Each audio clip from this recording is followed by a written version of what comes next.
साथियों नमस्कार। साथियों, हमारे देश में कोई भी सुधर सकता है, राहुल गांधी नहीं सुधर सकते।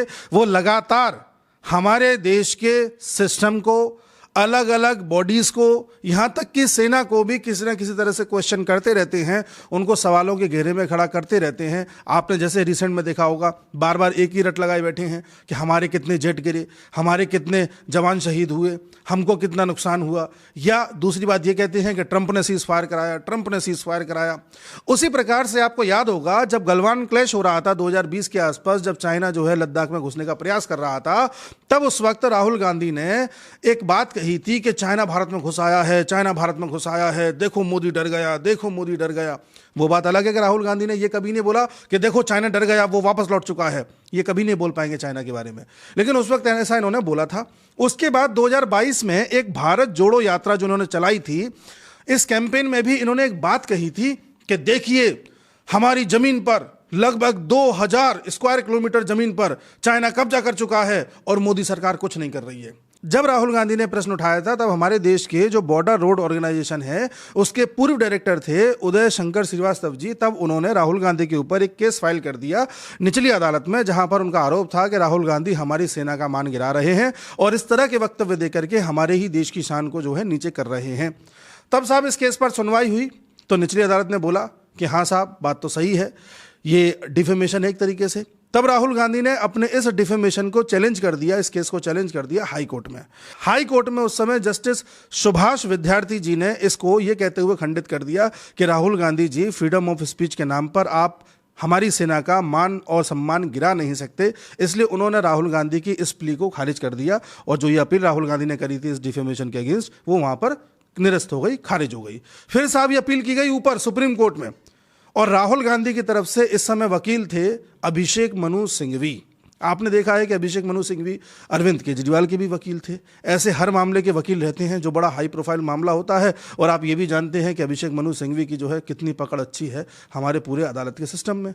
साहब राहुल गांधी का केस लड़ रहे थे अभिषेक मनु सिंघवी, और राहुल गांधी का मुद्दा जो है सुप्रीम कोर्ट में चल रहा है। तो सुप्रीम कोर्ट ने आज एक सुनवाई करते हुए इनके ऊपर कुछ टिप्पणी करी, जिसके बाद पूरा देश हैरान है कि अब बताइए राहुल गांधी इससे ज्यादा और कितना नीचे गिरेंगे।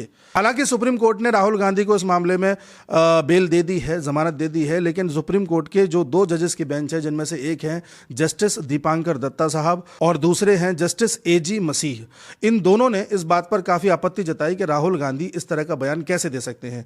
एक सच्चा भारतीय कभी भी इस तरह का बयान नहीं दे सकता कि हमारी 2000 स्क्वायर किलोमीटर पर चाइना आ चुका है।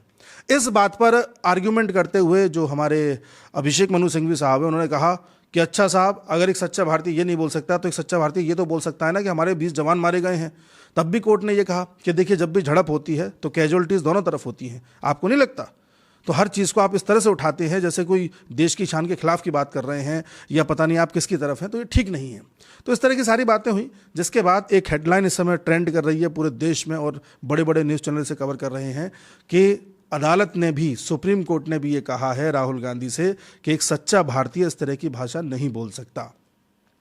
अभी साथियों, कुछ दिन पहले आपको याद होगा कि राहुल गांधी ने बड़ी एक तरीके से सहमति और खुशी जताई थी ट्रंप के बयान पर, जिसमें ट्रंप ने यह बोला था कि भारत और रूस की अर्थव्यवस्थाएं तो मर चुकी हैं। तो भारत की अर्थव्यवस्था मर चुकी है, इस बयान पर राहुल गांधी कहते हैं कि हाँ बिल्कुल सही कह रहे हैं ट्रंप, अर्थव्यवस्था मर चुकी है। आप देख लीजिए, मोदी ने कब से अर्थव्यवस्था को मार रखा है और मुझे खुशी है कि ट्रंप ने ऐसी बात कही। इस तरह से सहमति जता रहे थे। क्या ये सच्चा भारतीय कर सकता है? अरे और तो छोड़िए साहब, हमारी सेना के बारे में प्रश्न चिन्ह लगाना कि बताइए हमारे 5 जेट गिरे हैं, उस पर सरकार क्यों नहीं बोल रही? आप 5 जेट गिरे हैं, 5 जेट गिरे हैं, इस बात को लेकर के ऐसे बैठ गए हैं जैसे आप ये सिद्ध करके ही मानेंगे कि देखिए हमारी एयरफोर्स इतनी कैपेबल नहीं थी जितनी पाकिस्तान की थी, जबकि सारे प्रूफ ये कहते हैं कि नुकसान सारा पाकिस्तान का हुआ है, हमको तिनके भर का भी असर नहीं कर पाया पाकिस्तान पर। इनको तो बोलना है।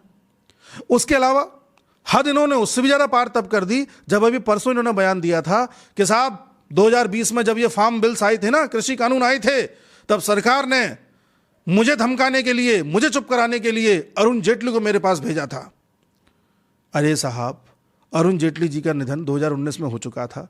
आप 2020 में अरुण जेटली जी को कोट कर रहे हो, एक इंसान जो उस समय दुनिया में नहीं है उसको कोट करके उसके बारे में तुम कुछ भी बोले जा रहे हो, क्योंकि आपको पता है कि वो आपको झूठा साबित करने के लिए नहीं आ सकते, तो आप कुछ भी बोल दोगे।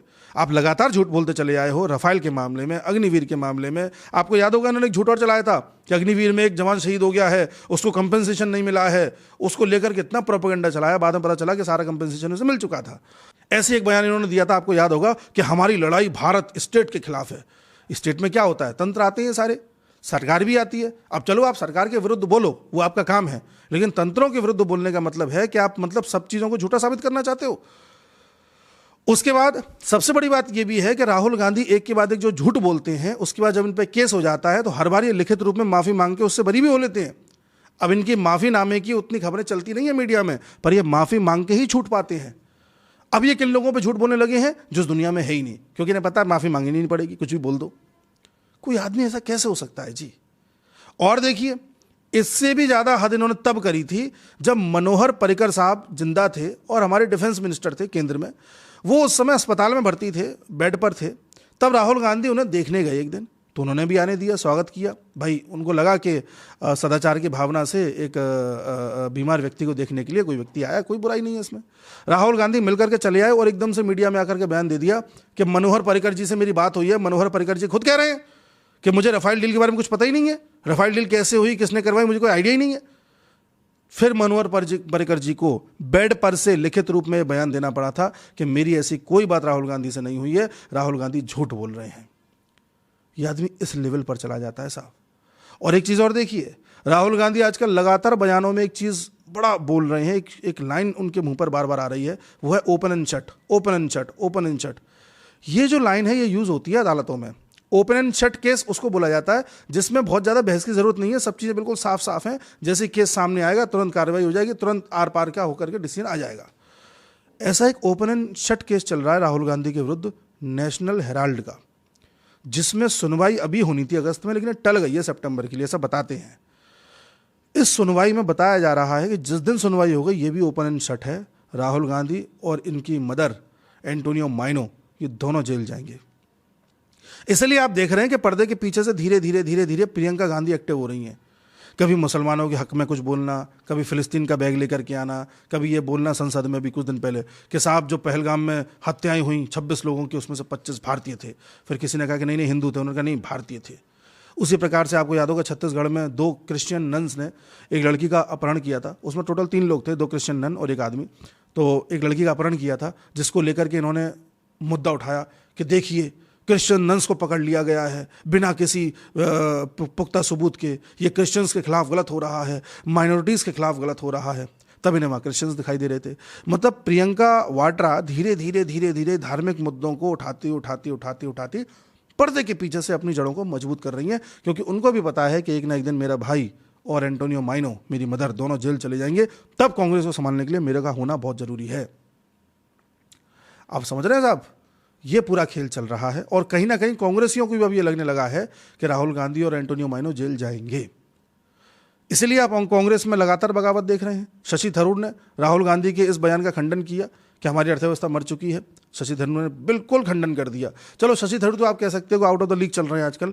राजीव शुक्ला जो राहुल गांधी और एंटोनियो माइनो के आगे पीछे ही घूमते रहते हैं, उन तक ने इस बात का खंडन किया। खंडन in the sense, Rahul Gandhi ने जो कहा कि हाँ मर चुकी है अर्थव्यवस्था, उन्होंने उल्टा ट्रंप को गले आया राजीव शुक्ला ने कि भाई ट्रंप को इस तरह की बातें नहीं कहनी चाहिए, हमारी अर्थव्यवस्था सही चल रही है, अच्छी ग्रो कर रही है, क्या दिक्कत है। तो जब आपकी नाव से लोग उतरने लगे तो समझ जाइए कि लोगों को विश्वास हो गया है कि आपकी नाव डूबने वाली है। हैरानी की बात यह है कि इस देश में कुछ लोग जो आज भी राहुल गांधी को वोट देते हैं, उनको ये कब विश्वास होगा कि राहुल गांधी की नीयत पर हमें शक है। उनकी नीयत पर ध्यान दीजिए। नीति ये सारी चीज़ें सही गलत हो सकती हैं, नीयत क्या है दैट मैटर्स। इसी के साथ विराम देता हूँ। उम्मीद है आपको समझ में आया होगा, आप समझ पाए होंगे बातों को कि किस तरह से राहुल गांधी चल रहे हैं और किस दिशा में जा रहे हैं। मिलते हैं अगले वीडियो में, तब तक के लिए नमस्कार।